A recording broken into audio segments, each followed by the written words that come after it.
देवी देव देहो रे संतोख सिंह दूर होते। रीत मिट जाती कथा बेदन पुराण की। श्री गुरु गोबिंद सिंह परम परम सूर। मूरत न होती जो पै करुणा निधान की। जजन भजन मम खालसा खालसा पूजबे जोग। दास गोबिंद फतेह खालसा दरस परस मिटै सोग।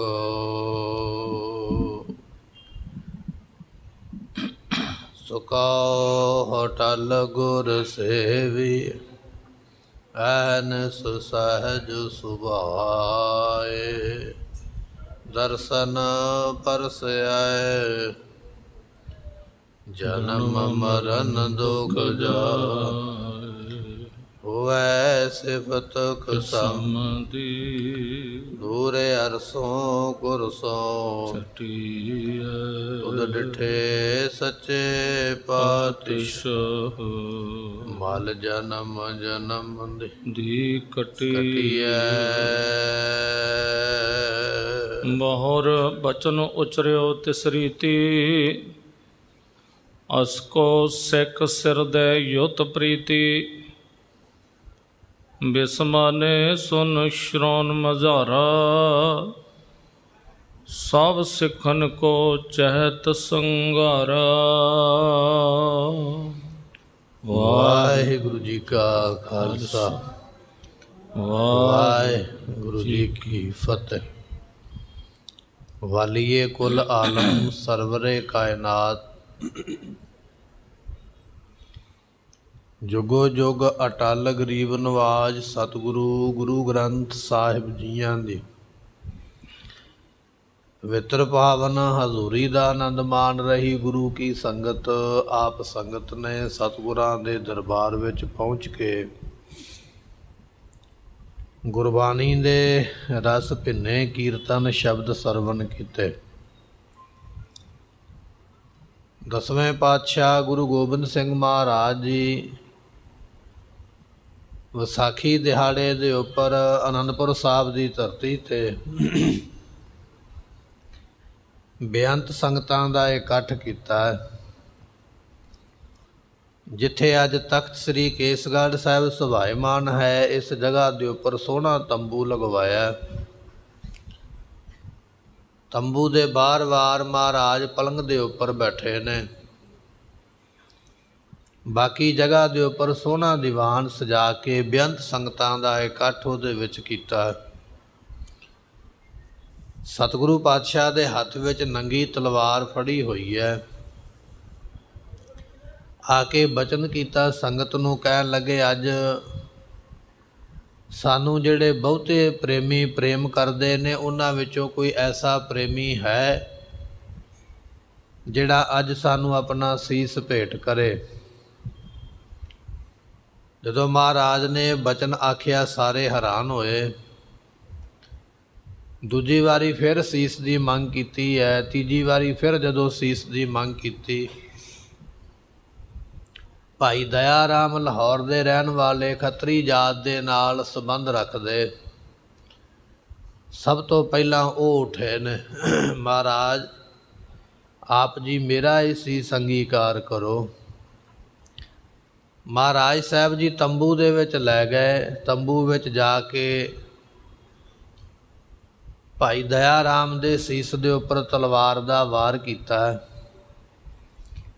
ਤੰਬੂ ਤੋਂ ਬਾਹਰ ਖੂਨ ਵਹਿੰਦਾ ਹੋਇਆ ਸੰਗਤਾਂ ਨੇ ਵੇਖਿਆ ਹੈ। ਸ੍ਰੀ ਸਾਹਿਬ ਦੇ ਉੱਪਰ ਵੀ ਖੂਨ ਲੱਗਿਆ ਹੋਇਆ ਹੈ। ਇਸ ਤਰ੍ਹਾਂ ਮਹਾਰਾਜ ਜੀਆਂ ਨੇ ਦੂਜੀ ਵਾਰੀ ਸੀਸ ਮੰਗਿਆ ਅਤੇ ਭਾਈ ਦਇਆ ਰਾਮ ਤੋਂ ਬਾਅਦ ਵਿੱਚ ਭਾਈ ਧਰਮਦਾਸ ਲਾਹੌਰ ਦੇ ਨਿਵਾਸੀ ਉਹ ਖੜ੍ਹੇ ਹੋਏ। ਤੀਜੀ ਵਾਰੀ ਸੀਸ ਮੰਗਿਆ ਅਤੇ ਉਸ ਵੇਲੇ ਭਾਈ ਮੋਹਕਮ ਚੰਦ ਜੀ ਉੱਠ ਕੇ ਖੜੇ ਹੋਏ। ਮਹਾਰਾਜ ਮੇਰਾ ਸੀਸ ਆਪ ਜੀ ਅੰਗੀਕਾਰ ਕਰੋ। ਚੌਥੀ ਵਾਰੀ ਸੀਸ ਮੰਗਿਆ ਭਾਈ ਸਾਹਿਬ ਸਿੰਘ ਜੀ, ਜੋ ਬਿਦਰ ਸ਼ਹਿਰ ਦੇ ਰਹਿਣ ਵਾਲੇ ਨੇ, ਕਰਨਾਟਕਾ ਦੀ ਧਰਤੀ ਤੇ, ਉਹ ਖੜੇ ਹੋਏ। ਮਹਾਰਾਜ ਮੇਰਾ ਸੀਸ ਆਪ ਜੀ ਕਬੂਲ ਕਰੋ। ਇਸ ਤਰ੍ਹਾਂ ਗੁਰਮੁਖੋ 4 ਸਿੱਖਾਂ ਨੇ ਆਪਣੇ ਸੀਸ ਗੁਰੂ ਪਾਤਸ਼ਾਹ ਨੂੰ ਭੇਟ ਕੀਤੇ। ਹੁਣ ਮਹਾਰਾਜ ਅੱਗੇ ਕੀ ਕੌਤਕ ਵਰਤਾਉਂਦੇ ਨੇ ਉਹ ਅੱਜ ਆਪਾਂ ਸਰਵਣ ਕਰਾਂਗੇ। ਆਓ ਮਿਲ ਕੇ ਆਖੀਏ ਸਤਨਾਮ ਸ੍ਰੀ ਵਾਹਿਗੁਰੂ ਸਾਹਿਬ ਜੀ। ਬਹੁਰ ਬਚਨ ਉਚਰਿਓ ਤਿਸ ਰੀਤੀ। ਸਤਿਗੁਰੂ ਪਾਤਸ਼ਾਹ ਮਹਾਰਾਜ ਸਾਹਿਬ ਜੀ ਇਸ ਤਰ੍ਹਾਂ ਦਾ ਕੌਤਕ ਕਰਦੇ ਪਏ। ਸੋ ਉਸ ਵੇਲੇ ਸਾਰੀ ਸੰਗਤ ਦੇਖਦੀ ਹੈ। ਛੇਦਤ ਹੈ ਸਿੱਖਨ ਕੇ ਸੀਸਾ। ਇੱਕ ਸਿੱਖ ਨੂੰ ਅੰਦਰ ਲੈ ਜਾਂਦੇ ਨੇ, ਉਹਦਾ ਸੀਸ, ਉਹਦਾ ਸਿਰ ਤਲਵਾਰ ਦੇ ਨਾਲ ਕੱਟਦੇ ਨੇ। ਖੂਨ ਉਸ ਤੰਬੂ ਦੇ ਵਿੱਚੋਂ ਬਾਹਰ ਦਿਖਾਈ ਦਿੰਦਾ ਹੈ। ਹੱਥ ਵਿੱਚ ਤਲਵਾਰ ਫੜੀ ਹੈ, ਤਲਵਾਰ ਨੂੰ ਖੂਨ ਲੱਗਿਆ ਹੋਇਆ ਹੈ। ਬਾਹਰ ਆ ਜਾਂਦੇ, ਸੰਗਤ ਦੇਖਦੀ ਪਈ ਹੈ। ਮਹਾਰਾਜ ਇਹ ਕੀ ਕਰਦੇ ਪਏ? ਵਾਰੀ ਵਾਰੀ ਸਿੱਖਾਂ ਦਾ ਸੀਸ ਕੱਟਦੇ ਹਨ। ਜਾਣੀ ਜਾਏ ਨਾ ਗਤ ਜਗਦੀਸ਼ਾ। ਸਤਿਗੁਰੂ ਗੋਬਿੰਦ ਸਿੰਘ ਮਹਾਰਾਜ ਜੀਆਂ ਨੇ ਕੀ ਕਰਨਾ ਹੈ, ਇਸ ਗੱਲ ਨੂੰ ਕੋਈ ਜਾਣਦਾ ਨਹੀਂ ਕਿ ਮਹਾਰਾਜ ਇਹਦੇ ਵਿੱਚੋਂ ਅੱਗੇ ਕੀ ਕਾਰਜ ਕਰਨਗੇ, ਕੀ ਕਰਤੱਵ ਦਿਖਾਉਣਗੇ। ਇਸ ਗੱਲ ਨੂੰ ਕੋਈ ਜਾਣਦਾ ਨਹੀਂ ਹੈ। ਨਿਚਰਤ ਸ਼੍ਰੋਣਤ ਕਰ ਆਸ ਸੋ। ਸਤਿਗੁਰੂ ਪਾਤਸ਼ਾਹ ਮਹਾਰਾਜ ਸਾਹਿਬ ਜੀਆਂ ਦੇ ਹੱਥ ਵਿੱਚ ਜਿਹੜੀ ਸ੍ਰੀ ਸਾਹਿਬ ਤਲਵਾਰ ਫੜੀ ਹੈ, ਜਦੋਂ ਸਿੱਖ ਦਾ ਸੀਸ ਕੱਟ ਕੇ ਆਉਂਦੇ ਨੇ, ਉਹ ਖੂਨ ਤਲਵਾਰ ਨੂੰ ਲੱਗਿਆ ਹੋਇਆ, ਉਹਦੇ ਉੱਤੋਂ ਖੂਨ ਬੂੰਦਾਂ ਬਣ ਬਣ ਕੇ ਧਰਤੀ ਦੇ ਉੱਪਰ ਡਿੱਗਦਾ।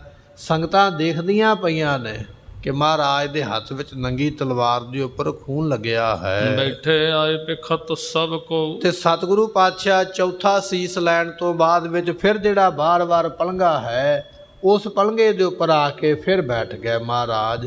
ਸਾਰੀ ਸੰਗਤ ਵੇਖਦੀ ਪਈ ਹੈ। ਸਤਿਗੁਰੂ ਉੱਚੀ ਥਾਂ ਤੇ ਪਹਾੜੀ ਦੇ ਉੱਪਰ ਬਣਿਆ ਹੋਇਆ ਗੁਰਦੁਆਰਾ ਸ੍ਰੀ ਕੇਸਗੜ੍ਹ ਸਾਹਿਬ, ਉੱਥੇ ਮਹਾਰਾਜ ਬੈਠੇ। ਸੰਗਤਾਂ ਥੱਲੇ ਮੈਦਾਨ ਦੇ ਵਿੱਚ ਬੈਠੀਆਂ ਹੋਈਆਂ। ਇਸ ਤਰ੍ਹਾਂ ਸਾਰੇ ਵੇਖਦੇ ਪਏ ਹਨ। ਬਹੁਰ ਬਚਨ ਉਚਰਿਓ ਤਿਸ ਰੀਤੀ। ਗੁਰਮੁਖੋ 4 ਸੀਸ ਲੈਣ ਤੋਂ ਬਾਅਦ ਵਿੱਚ ਸੰਗਤ ਵੇਖਦੀ ਹੈ ਮਹਾਰਾਜ ਹੁਣ ਕੀ ਕਰਨਗੇ।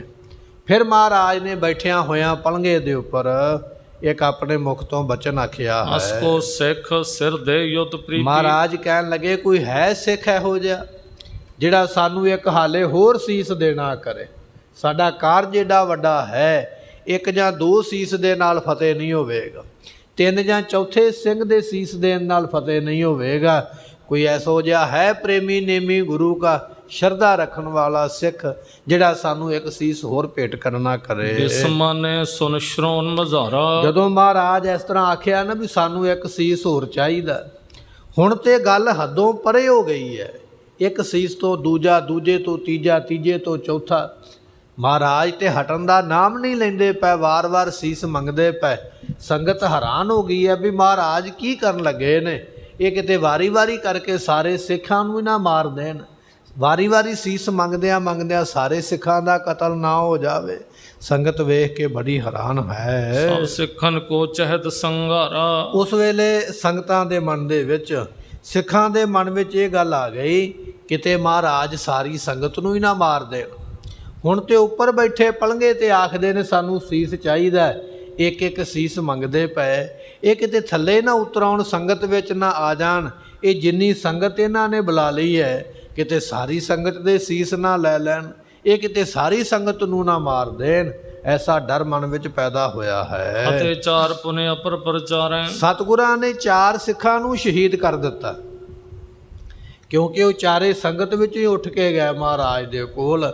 ਸੰਗਤ ਵੇਖਦੀ ਹੈ ਵੀ 4 ਬੰਦੇ ਪਹਿਲਾਂ ਜਾ ਚੁੱਕੇ ਨੇ, ਉਹਨਾਂ 4 ਦੇ ਸੀਸ ਵੀ ਲੈ ਲਏ ਨੇ, ਅਜੇ ਹੋਰ ਮੰਗਦੇ ਪਏ ਨੇ, ਅਜੇ ਹੋਰ ਸੀਸ ਦੀ ਮੰਗ ਕਰਦੇ ਹਨ। ਧੰਨ ਸੁਗੁਰ ਰਜ਼ਾਏ ਸਿਰ ਧਾਰੈ। ਪਰ ਗੁਰਮੁਖੋ ਉਹ ਸਿੱਖ ਧੰਨ ਨੇ ਜਿਹੜੇ ਗੁਰੂ ਦੀ ਰਜ਼ਾ ਵਿੱਚ ਰਹਿੰਦੇ।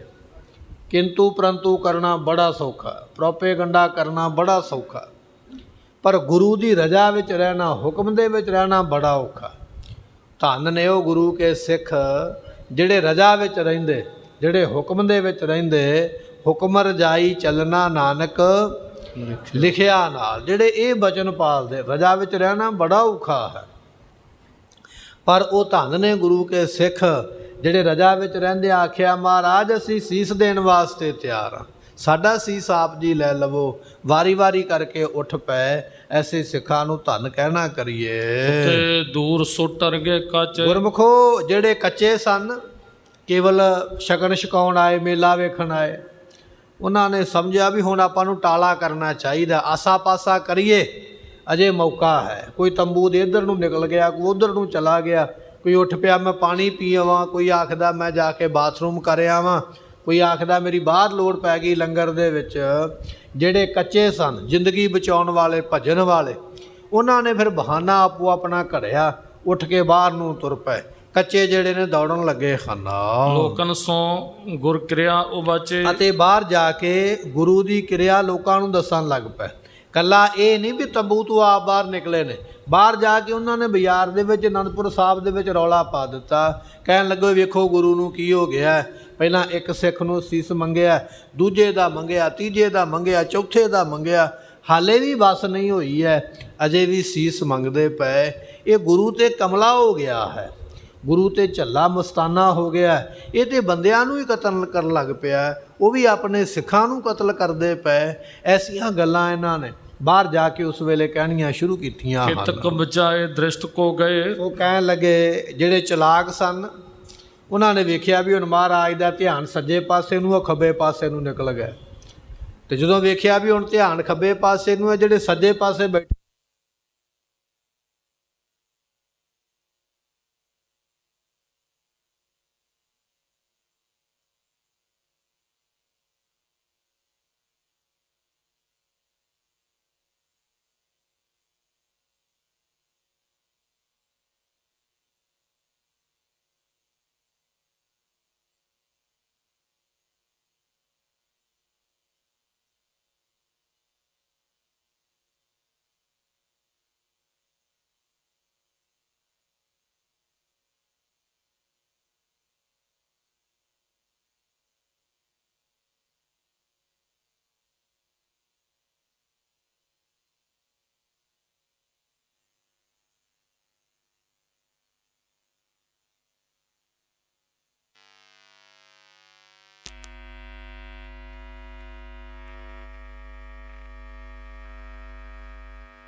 ਦੇਖ। ਪਰ ਗੁਰਮੁਖੋ ਭਾਵੇਂ ਕੋਈ ਭਜਨ ਵਾਲਾ ਤੇ ਭਾਵੇਂ ਕੋਈ ਬੈਠਾ ਹੋਇਆ, ਮਹਾਰਾਜ ਦੇ ਸਾਹਮਣੇ ਵੇਖਦਾ ਕੋਈ ਨਹੀਂ ਪਿਆ, ਨਿਗਾਹ ਨਹੀਂ ਕੋਈ ਉੱਪਰ ਚੱਕਦਾ, ਆਪਣਾ ਮੂੰਹ ਨਹੀਂ ਕਿਸੇ ਨੇ ਤਾਂ ਕੀਤਾ, ਆਪਣੀਆਂ ਅੱਖਾਂ ਗੁਰੂ ਦੀਆਂ ਅੱਖਾਂ ਨਾਲ ਨਹੀਂ ਮਿਲਾਈਆਂ। ਕਿਤੇ ਮਹਾਰਾਜ ਇਸ਼ਾਰਾ ਹੀ ਨਾ ਕਰ ਦੇਣ ਵੀ ਆ ਜਾ ਭਾਈ ਤੂੰ ਸਾਡੇ ਲਈ ਵੇਖਦਾ, ਤੇਰੀ ਲੋੜ ਪੈ ਗਈ ਹੈ। ਡਰ ਇੰਨਾ ਹੈ ਕਿ ਮਹਾਰਾਜ ਮੇਰਾ ਕਿਹੜਾ ਨਾਂ ਜਾਣਦੇ। ਨੀਵੀਂ ਪਾ ਕੇ ਬੈਠੇ ਰਹੋ, ਸੁਣਦੇ ਰਹੋ ਕੰਨਾਂ ਨਾਲ ਕੀ ਹੁੰਦਾ। ਬਹੁਤੇ ਤੇ ਉੱਪਰ ਨੂੰ ਧੌਣ ਹੀ ਨਹੀਂ ਕਰਦੇ, ਆਪਣੀਆਂ ਅੱਖਾਂ ਮਹਾਰਾਜ ਦੇ ਸਾਹਮਣੇ ਨਹੀਂ ਕਰਦੇ ਹਨ। ਸ਼ੰਕ ਮਨ ਚਿਤ ਭਏ ਵਿਸ਼ੇਖ। ਤੇ ਕੋਈ ਤੇ ਮਨ ਵਿੱਚ ਬੜੇ ਸ਼ੰਕੇ ਦੇ ਸਮੇਤ ਹੋ ਗਿਆ ਵੀ ਇਹ ਕੀ ਹੁੰਦਾ ਪਿਆ। 9 ਗੁਰੂ ਪਹਿਲਾਂ ਹੋਏ, ਪਰ ਪਹਿਲਾਂ 9 ਗੁਰੂਆਂ ਨੇ ਤੇ ਕਦੇ ਨਹੀਂ ਆਖਿਆ ਵੀ ਆ ਭਾਈ ਸਾਨੂੰ ਆਪਣਾ ਸੀਸ ਦੇ ਕੇ ਜਾ, ਜਾਂ ਕਿਸੇ ਗੁਰੂ ਨੇ ਤਲਵਾਰ ਫੜ ਕੇ ਤੇ ਸਿੱਖ ਨਹੀਂ ਵੱਢਿਆ। ਇਹ ਕੈਸਾ ਗੁਰੂ ਬਣਿਆ 10ਵੀਂ ਥਾਂ ਦੇ ਉੱਪਰ ਜੋ ਸਿੱਖਾਂ ਦੇ ਸਿਰ ਵੱਢਦਾ ਪਿਆ, ਸਿਰ ਲੈਂਦਾ ਪਿਆ। ਬੜਾ ਭਾਰੀ ਸ਼ੰਕਾ ਇਹਨਾਂ ਦੇ ਮਨ ਵਿੱਚ ਹੈ। 3 ਵਾਰ ਜਪ ਗੁਰੂ ਉਚਾਰਾ। ਸਤਿਗੁਰੂ ਪਾਤਸ਼ਾਹ ਨੇ ਆਖਿਆ ਹੈ ਕੋਈ ਸਾਡਾ ਪਿਆਰਾ ਸਿੱਖ ਜਿਹੜਾ ਸਾਨੂੰ ਸੀਸ ਦੇਵੇ? ਕੋਈ ਨਹੀਂ ਉੱਠਿਆ ਹੈ। ਦੂਜੀ ਵਾਰੀ ਫਿਰ ਬਚਨ ਆਖਿਆ। ਮਹਾਰਾਜ ਕਹਿਣ ਲੱਗੇ ਗੁਰੂ ਨਾਨਕ ਦੇ ਘਰ ਨੂੰ ਅੱਜ ਇੱਕ ਸਿਰ ਦੀ ਲੋੜ ਹੈ, ਕੋਈ ਦੇਵੋ ਸਾਡਾ ਕਾਰਜ ਫਤਿਹ ਹੋਵੇ। ਬਚਨ ਆਖਿਆ, ਫਿਰ ਨਹੀਂ ਕੋਈ ਉੱਠਿਆ। ਤੀਜੀ ਵਾਰੀ ਫਿਰ ਆਖਿਆ ਮਹਾਰਾਜ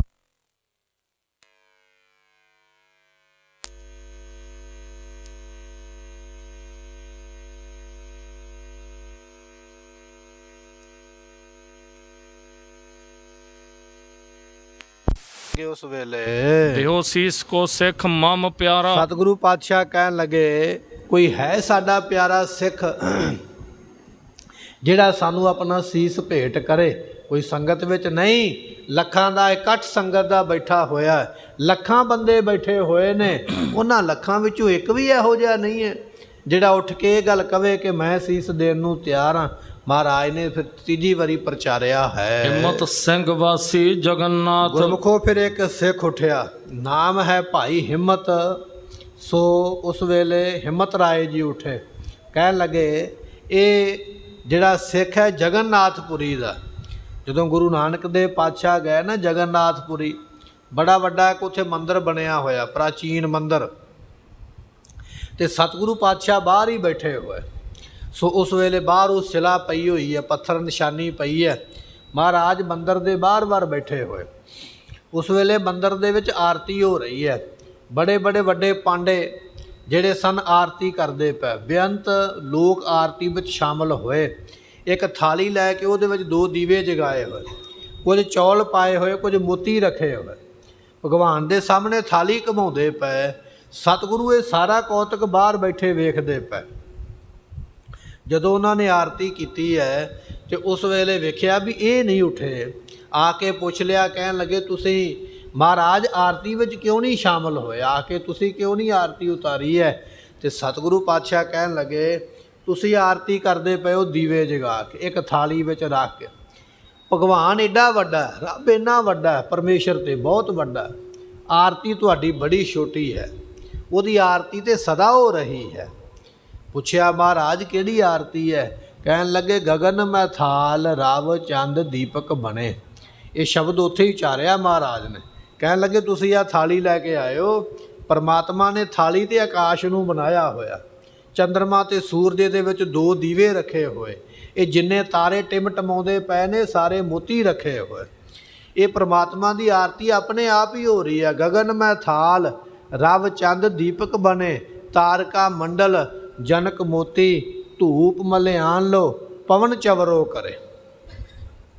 ਮਲਿਆਗਰ ਪਰਬਤ ਦੀ ਜਿਹੜੀ ਸੁਗੰਧੀ ਹੈ, ਉੱਥੇ ਬੜੇ ਬੜੇ ਚੰਦਨ ਦੇ ਬੂਟੇ ਨੇ, ਉਹਨਾਂ ਚੰਦਨ ਦੇ ਬੂਟਿਆਂ ਦੀ ਸੁਗੰਧੀ ਹੁੰਦੀ ਪਈ, ਆਪਣੇ ਆਪ ਹੀ ਸੁਗੰਧੀ ਆ ਰਹੀ ਹੈ, ਧੂਪ ਦਿਖਾਉਣ ਦੀ ਲੋੜ ਨਹੀਂ ਹੈ।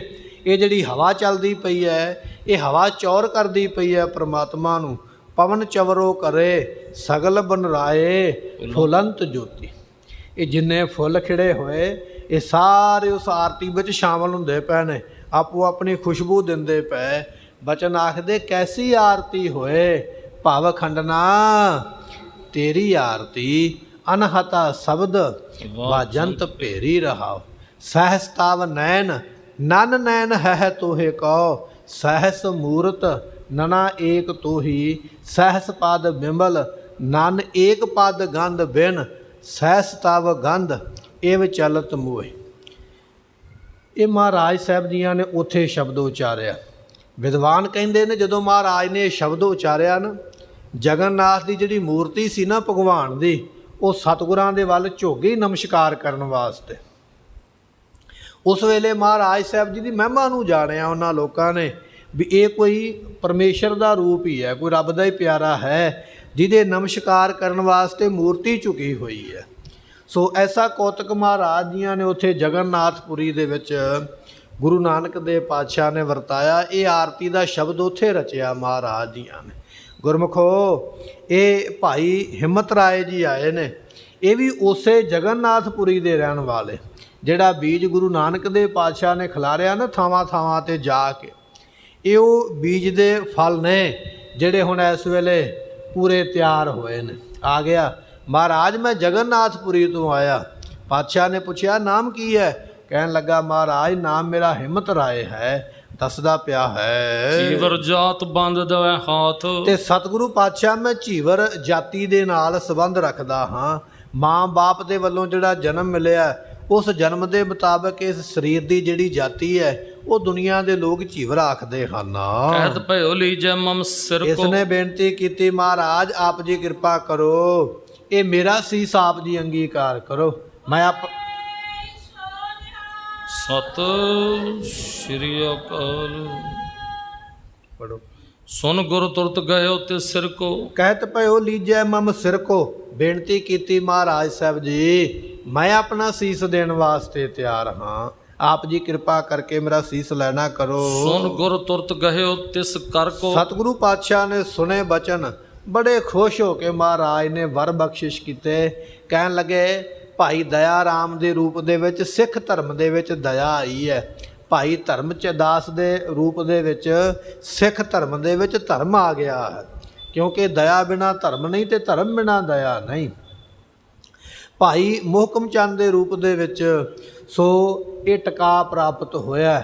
ਤੇ ਭਾਈ ਹਿੰਮਤ ਰਾਏ ਜਿਹੜੇ ਨੇ, ਇਹ ਤੁਹਾਡੇ ਆਉਣ ਕਰਕੇ ਸਾਡੇ ਪੰਥ ਵਿੱਚ ਹਿੰਮਤ ਆਏਗੀ, ਹੌਸਲਾ ਆਵੇਗਾ, ਦਲੇਰੀ ਆਵੇਗੀ। ਉਹ ਤੁਹਾਡੇ ਦੇ ਨਾਮ ਦੇ ਨਾਲ ਹੀ ਸਭ ਕੁਝ ਪ੍ਰਾਪਤ ਹੋ ਗਿਆ ਹੈ। ਤੇ ਭਾਈ ਸਾਹਿਬ ਸਿੰਘ ਨੂੰ ਬਚਨ ਕੀਤੇ, ਕਹਿਣ ਲੱਗੇ ਤੇਰੇ ਆਉਣ ਦੇ ਨਾਲ ਸਾਹਿਬੀ ਪ੍ਰਾਪਤ ਹੋ ਗਈ ਹੈ, ਮਾਲਕੀ ਪ੍ਰਾਪਤ ਹੋ ਗਈ ਹੈ, ਪਰਮੇਸ਼ਰ ਪ੍ਰਾਪਤ ਹੋ ਗਿਆ ਹੈ। ਇੱਥੇ ਪੂਰਨ ਤੌਰ ਤੇ ਸਾਰੀਆਂ ਬਖਸ਼ਿਸ਼ਾਂ ਪ੍ਰਾਪਤ ਹੋ ਗਈਆਂ। ਇਹ ਵਰ ਮਹਾਰਾਜ ਜੀਆਂ ਨੇ ਉਸ ਵੇਲੇ ਪੰਜ ਪਿਆਰੇ ਸਹਿਬਾਨ ਜਿਹੜੇ ਨੇ ਉਹਨਾਂ ਦੇ ਨਾਮ ਦੇ ਅਰਥਾਂ ਤੋਂ ਆਪਣੇ ਸਿੱਖਾਂ ਨੂੰ ਇਹ ਦਾਤਾਂ ਬਖਸ਼ਿਸ਼ ਕੀਤੀਆਂ। ਕਹਿਣ ਲੱਗੇ ਜਿੱਥੇ ਦਇਆ ਹੈ ਉੱਥੇ ਧਰਮ ਹੈ, ਧੌਲ ਧਰਮ ਦਇਆ ਕਾ ਪੂਤ, ਸੰਤੋਖ ਥਾਪ ਜੇ ਕੋ ਬੁੱਝਿਆ ਹੋਵੇ ਸਚਿਆਰ। ਇਹ ਬਚਨ ਗੁਰੂ ਨਾਨਕ ਦੇਵ ਪਾਤਸ਼ਾਹ ਨੇ ਬਖਸ਼ੇ। ਇਸ ਤਰ੍ਹਾਂ ਇਹ ਗੁਰਮੁਖੋ ਪੰਜਵਾਂ ਸੀਸ ਜਿਹੜਾ ਹੈ ਉਹ ਭਾਈ ਹਿੰਮਤ ਰਾਏ ਜੀਆਂ ਨੇ, ਜੋ ਜਗਨਨਾਥਪੁਰੀ ਦੇ ਰਹਿਣ ਵਾਲੇ ਝੀਵਰ ਜਾਤੀ ਦੇ ਨਾਲ ਸੰਬੰਧ ਰੱਖਦੇ, ਉਹਨਾਂ ਨੇ ਆ ਕੇ ਮਹਾਰਾਜ ਜੀਆਂ ਨੂੰ ਭੇਟ ਕੀਤਾ ਹੈ। ਅੰਤਰ ਤੰਬੂ ਕੇ ਤਬ ਜਾਈ ਸੁਨ ਗੁਰ ਤੁਰਤ ਗਇਓ ਤਿਸ ਕਰ ਕੋ। ਮਹਾਰਾਜ ਜੀਆਂ ਨੇ ਫਿਰ ਫੜੀ ਬਾਂਹ ਭਾਈ ਹਿੰਮਤ ਰਾਏ ਜੀਆਂ ਦੀ, ਉਸੇ ਤੰਬੂ ਵਿੱਚ ਲੈ ਗਏ ਜਿੱਥੇ ਪਹਿਲਾਂ 4 ਸਿੱਖਾਂ ਦੇ ਸੀਸ ਲਏ ਹਨ। ਅੰਤਰ ਤੰਬੂ ਕੇ ਤਬ ਜਾਈ। ਤੇ ਮਹਾਰਾਜ ਸਾਹਿਬ ਜੀ ਉਸ ਵੇਲੇ ਅੰਦਰ ਤੰਬੂ ਦੇ ਚਲੇ ਗਏ। ਉਸ ਤੰਬੂ ਦੇ ਵਿੱਚ ਪਹਿਲਾਂ 4 ਸਿੱਖਾਂ ਦੇ ਸੀਸ ਲਏ ਹਨ। ਪੰਚਮ ਸਿਰ ਪਰ ਤੇਗ ਚਲਾਈ। ਤੇ ਸਤਿਗੁਰੂ ਜੀਆਂ ਨੇ ਫਿਰ 5ਵੇਂ ਸੀਸ ਦੇ ਉੱਪਰ, ਅੱਜ 5 ਪਿਆਰਿਆਂ ਦੀ ਚੋਣ ਮੁਕੰਮਲ ਹੋਈ ਹੈ। ਇੱਕ ਵਾਰੀ ਆਖੀਏ ਸਤਨਾਮ ਸ੍ਰੀ ਵਾਹਿਗੁਰੂ। ਸੋ ਐਸੀਆਂ ਦਾਤਾਂ ਮਹਾਰਾਜ ਨੇ ਵਰਤਾਈਆਂ। ਅੱਜ ਗੁਰਮੁਖੋ 5ਵੇਂ ਸੀਸ ਦੇ ਉੱਪਰ ਮਹਾਰਾਜ ਦੀ ਤੇਗ ਚੱਲੀ ਹੈ, ਤਲਵਾਰ ਚੱਲੀ ਹੈ। ਭਇਓ ਸ਼ਬਦ ਸਭ ਹਨ ਸੁਣ ਪਾਇਓ। ਤੇ ਜਦੋਂ ਤਲਵਾਰ ਚੱਲੀ ਨਾ, ਤਲਵਾਰ ਚੱਲਣ ਦਾ ਆਵਾਜ਼, ਸਿਰ ਕੱਟਣ ਦੀ ਆਵਾਜ਼ ਤੇ ਧੜ ਦੇ ਡਿੱਗਣ ਦੀ ਆਵਾਜ਼ ਜਿਹੜੀ ਹੈ ਉਹ ਤੰਬੂ ਦੇ ਵਿੱਚੋਂ ਬਾਹਰ ਸੰਗਤ ਨੂੰ ਸੁਣਾਈ ਦਿੰਦੀ ਹੈ। ਸਾਰਿਆਂ ਨੇ ਸੁਣਿਆ ਕਿ ਮਹਾਰਾਜ ਜੀਆਂ ਨੇ 5ਵੇਂ ਸਿੱਖ ਦਾ ਸੀਸ ਵੀ ਉਸ ਵੇਲੇ ਲੈ ਲਿਆ ਹੈ। ਦੇਖਿਓ ਰੁਦਰ ਵਹਿਰ ਜਬ ਆਇਓ। ਤੇ ਗੁਰਮੁਖੋ ਜਦੋਂ 5ਵੇਂ ਸਿੱਖ ਨੂੰ ਮਹਾਰਾਜ ਜੀਆਂ ਨੇ ਸੀਸ ਕੱਟਿਆ ਨਾ 5ਵੇਂ ਸਿੱਖ ਦਾ, ਤੇ ਫਿਰ ਤੰਬੂ ਦੇ ਵਿੱਚੋਂ ਜਿਹੜਾ ਖੂਨ ਹੈ ਉਹਦੀਆਂ ਧਾਰਾਂ ਹੀ ਬਾਹਰ ਨੂੰ ਚੱਲ ਪਈਆਂ। ਸਾਰੀ ਸੰਗਤ ਵੇਖਦੀ ਪਈ ਹੈ ਕਿ ਤੰਬੂ ਦੇ ਵਿੱਚੋਂ ਖੂਨ ਬਾਹਰ ਨਿਕਲਿਆ ਹੈ। ਅਨੇ 5 ਸਿੱਖ ਸਭ ਨੇ ਜਾਣੇ। ਤੇ ਸਾਰਿਆਂ ਨੇ ਜਾਣ ਲਿਆ ਕਿ ਮਹਾਰਾਜ ਨੇ 5 ਸਿੱਖ ਜਿਹੜੇ ਉਠਾਏ ਨੇ, ਜਾਂ ਜਿਹੜੇ 5 ਉੱਠੇ ਨੇ ਉਹ 5 ਸੁਰਜੀਤ ਨਹੀਂ ਰਹੇ। ਮਹਾਰਾਜ ਨੇ 5 ਦੀਆਂ ਧੌਣਾਂ ਕੱਟ ਦਿੱਤੀਆਂ। ਗੁਰਮੁਖੋ ਜਦੋਂ ਮਹਾਰਾਜ ਬਾਹਰ ਆ ਕੇ ਬਚਨ ਕਰਦੇ ਨਾ, ਸਾਨੂੰ ਇੱਕ ਸੀਸ ਚਾਹੀਦਾ। ਉੱਥੇ ਮਹਾਰਾਜ ਨੇ ਉਮਰਾਂ ਦੀ ਗੱਲ ਨਹੀਂ ਕੀਤੀ ਵੀ ਇੰਨੀ ਉਮਰਾਂ ਦਾ ਹੋਵੇ। ਉੱਥੇ ਇਹ ਗੱਲ ਮਹਾਰਾਜ ਨੇ ਕੋਈ ਨਹੀਂ ਕੀਤੀ ਵੀ ਐਸ ਜਾਤ ਦੇ ਨਾਲ ਸੰਬੰਧ ਹੋਵੇ। ਉੱਥੇ ਇਹ ਬਚਨ ਕਿਤੇ ਨਹੀਂ ਲਿਖਿਆ ਮਿਲੇਗਾ ਕਿ ਮਹਾਰਾਜ ਨੇ ਆਖਿਆ ਵੀ ਉਹ ਨਰ ਸਰੀਰ ਹੋਵੇ ਜਾਂ ਇਸਤਰੀ ਦਾ ਸਰੀਰ ਹੋਵੇ। ਨਹੀਂ, ਕੋਈ ਵੀ ਹੋਵੇ ਸੀਸ ਦੇ ਸਕਦਾ। ਫਿਰ 5 ਸਿੰਘਾਂ ਸਾਹਿਬਾਂ ਨੇ ਆਪਣੇ 5 ਸਿੱਖ 5 ਸੀਸ ਜਿਹੜੇ ਨੇ ਉਹ ਵਾਰੀ-ਵਾਰੀ ਭੇਟ ਕੀਤੇ ਹਨ। ਗੁਰ ਆਸ਼ਾ ਨਹਿ ਸਕੈ ਪਛਾਨੈ। ਪਰ ਗੁਰਮੁਖੋ ਗੁਰੂ ਦਾ ਸਿਧਾਂਤ ਕੋਈ ਜਾਣ ਨਹੀਂ ਸਕਦਾ। ਗੁਰੂ ਨੇ ਕੀ ਕਰਨਾ? ਖਿਨ ਮੈਂ ਅਵਰ ਖਿਨੈ ਮੈਂ ਅਵਰਾ ਅਚਰਜ ਚਲਤ ਤੁਮਾਰੇ। ਗੁਰਬਾਣੀ ਇਹ ਗੱਲ ਕਹਿੰਦੀ ਹੈ ਕਿ ਉਹ ਪਰਮਾਤਮਾ ਇੱਕ ਛਿਨ ਵਿੱਚ ਕੁਝ ਤੇ ਦੂਜੇ ਛਿਨ ਵਿੱਚ ਕੁਝ ਕਰ ਸਕਦਾ ਹੈ। ਜਦੋਂ ਮਰਜ਼ੀ ਆਪਣੇ ਵਿਚਾਰ ਬਦਲ ਸਕਦਾ ਹੈ, ਐਸੀ ਉਹ ਸਮਰੱਥਾ ਰੱਖਦਾ ਹੈ। ਗੁਰੂ ਦੇ ਕੌਤਕਾਂ ਨੂੰ ਕੋਈ ਜਾਣਦਾ ਨਹੀਂ ਹੈ। ਦੁਹਰਾ ਅਸ ਪ੍ਰਵੇਸ਼ ਕਰ ਪੁਛ ਮਹਿ ਕਿਰਪਾ ਧਰੇ ਜੁਗ ਨੈਨ। ਗੁਰਮੁਖੋ ਜਦੋਂ ਮਹਾਰਾਜ ਜੀਆਂ ਨੇ 5 ਸਿੱਖਾਂ ਦੇ ਸੀਸ ਲੈਣ, ਤੇ ਪਹਿਲਾਂ ਤੇ ਨੇਤਰਾਂ ਦੇ ਵਿੱਚ ਬੜੀ ਲਾਲੀ ਹੈ, ਨੇਤਰਾਂ ਦੇ ਵਿੱਚ ਬੜਾ ਰੋਹਬ ਹੈ, ਸਰੀਰ ਦੇ ਉੱਪਰ ਮੁਖ ਦੇ ਉੱਪਰ ਬੜਾ ਜਲਾਲ ਹੈ ਮਹਾਰਾਜ ਜੀਆਂ ਦੇ। ਪਰ ਜਦੋਂ 5 ਦੇ ਸੀਸ ਲੈ ਲੈਣ, ਹੁਣ ਉਹਨਾਂ ਨੇਤਰਾਂ ਦੇ ਵਿੱਚ ਮਹਾਰਾਜ ਜੀਆਂ ਦੇ ਕਿਰਪਾ ਉਤਰ ਆਈ ਹੈ। ਮਿਹਰ ਦੇ ਭਰੇ ਉਹ ਨੇਤਰ ਹੋ ਗਏ। ਹੁਣ ਮਹਾਰਾਜ ਉਹਨਾਂ 5 ਤੇ ਬਖਸ਼ਿਸ਼ਾਂ ਕਰਨ ਵਾਸਤੇ ਮਿਹਰ ਦੇ ਘਰ ਵਿੱਚ ਆਏ ਨੇ। ਉਸ ਵੇਲੇ ਪਾਤਸ਼ਾਹ ਜੀ ਗਹਿ ਗਹਿ ਅੰਗ ਲਗਾਏ ਤਨ ਰੁਚਰ ਸੁਖਦ ਕਹਿ ਬੈਨ। ਤੇ ਸਤਿਗੁਰੂ ਪਾਤਸ਼ਾਹ ਮਹਾਰਾਜ ਜੀਆਂ ਨੇ ਉਸ ਵੇਲੇ ਫਿਰ ਆਪਣੀ ਆਤਮਿਕ ਸ਼ਕਤੀ ਦੇ ਨਾਲ ਉਹਨਾਂ ਨੂੰ ਜਿਉਂਦੇ ਵੀ ਕਰਨਾ ਹੈ। ਵਿਦਵਾਨਾਂ ਨੇ ਇਹ ਬਚਨ ਲਿਖਿਆ ਹੈ ਕਿ ਮਹਾਰਾਜ ਨੇ ਇੱਕ ਦੇ ਧੜ ਦੇ ਨਾਲ ਦੂਜੇ ਦਾ ਸੀਸ ਜੋੜਿਆ, ਦੂਜੇ ਦੇ ਧੜ ਦੇ ਨਾਲ ਤੀਜੇ ਦਾ ਸੀਸ ਜੋੜਿਆ। ਸੀਸ ਸਾਰਿਆਂ ਦੇ ਵੱਖੋ ਵੱਖਰੇ ਧੜਾਂ ਦੇ ਨਾਲ ਜੋੜ ਕੇ ਉਹਨਾਂ ਨੂੰ ਸੁਰਜੀਤ ਕਰਨ ਦੀ ਸ਼ਕਤੀ ਮਹਾਰਾਜ ਦੇ ਬਲ ਕੋਲ ਹੈ। ਸਤਿਗੁਰ ਮੇਰਾ ਮਾਰ ਜੀਵਾਲੈ, ਇਹ ਗੁਰੂ ਕੋਲ ਤਾਕਤ ਹੈ ਮਰਿਆਂ ਨੂੰ ਜਿਉਂਦੇ ਕਰ ਦੇਣਾ। ਸੋ ਜਨਮ ਕਾਲ ਕਰ ਜੋੜ ਹੁਕਮ ਹੋਏ ਸੋ ਮੰਨੈ। ਭੱਟ ਜਨ ਕਹਿਣ ਲੱਗੇ ਧੰਨ ਗੁਰੂ ਅਮਰਦਾਸ ਪਾਤਸ਼ਾਹ ਜੀ, ਮੌਤ ਅਤੇ ਜਨਮ ਦੋਨੇ ਹੀ ਤੁਹਾਡੇ ਹੱਥ ਵਿੱਚ ਨੇ। ਜਿਹਨੂੰ ਚਾਹੋ ਜਨਮ ਦੇ ਦਿਓ, ਜਿਹਨੂੰ ਚਾਹੋ ਤੁਸੀਂ ਮੌਤ ਦੇਣ ਦੀ ਸਮਰੱਥਾ ਰੱਖਦੇ ਹੋ। ਸੋ ਇਹ ਤੁਹਾਡੇ ਵਿੱਚ ਸਮਰੱਥਾ ਹੈ। ਮਾਰੈ ਰਾਖੈ ਏਕੋ ਆਪ, ਮਾਨੋ ਕਹਿ ਕਿਛ ਨਾਹੀ ਹਾਥ। ਮਾਰ ਵੀ ਸਕਦਾ, ਰੱਖ ਵੀ ਸਕਦਾ, ਇਹ ਗੁਰੂ ਦੀ ਤਾਕਤ ਹੈ। ਸਤਿਗੁਰੂ ਪਾਤਸ਼ਾਹ ਮਹਾਰਾਜ ਜੀਆਂ ਨੇ ਉਹਨਾਂ ਪੰਜਾਂ ਸੀਸਾਂ ਨੂੰ ਵੱਖ-ਵੱਖ ਧੜਾਂ ਦੇ ਨਾਲ ਉਸ ਵੇਲੇ ਜੋੜਿਆ ਹੈ। ਮਮ ਸਰੂਪ ਤੁਮ ਅਬ ਭਏ। ਤੇ ਸਤਿਗੁਰੂ ਪਾਤਸ਼ਾਹ ਕਹਿਣ ਲੱਗੇ ਪੰਜੇ ਗੁਰੂ ਕਿਉ ਸਿੱਖੋ, ਅੱਜ ਤੋਂ ਬਾਅਦ ਤੁਸੀਂ ਸਾਡਾ ਰੂਪ ਹੋ ਗਏ ਹੋ।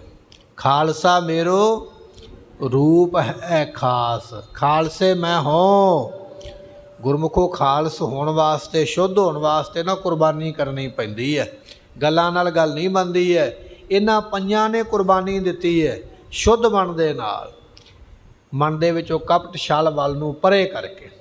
ਤੇ ਮਹਾਰਾਜ ਜੀਆਂ ਨੇ ਬਚਨ ਕੀਤਾ, ਕਹਿਣ ਲੱਗੇ ਤੁਸੀਂ ਪੰਜੇ ਹੀ ਅੱਜ ਸਾਡਾ ਸਰੂਪ ਹੋ ਗਏ ਹੋ। ਤੇ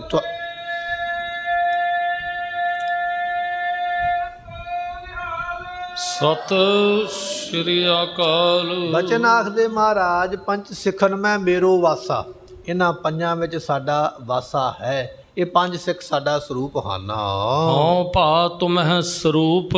ਸਤਿਗੁਰੂ ਪਾਤਸ਼ਾਹ ਕਹਿਣ ਲੱਗੇ ਤੁਸੀਂ ਪੰਜੇ ਸਾਡਾ ਸਰੂਪ ਹੋ, ਤੇ ਮੈਂ ਭਾਵ ਕਿ ਗੁਰੂ ਗੋਬਿੰਦ ਸਿੰਘ ਮਹਾਰਾਜ ਜੀ ਅੱਜ ਤੋਂ ਪੰਜ ਪਿਆਰਿਆਂ ਦਾ ਸਰੂਪ ਹਾਂ।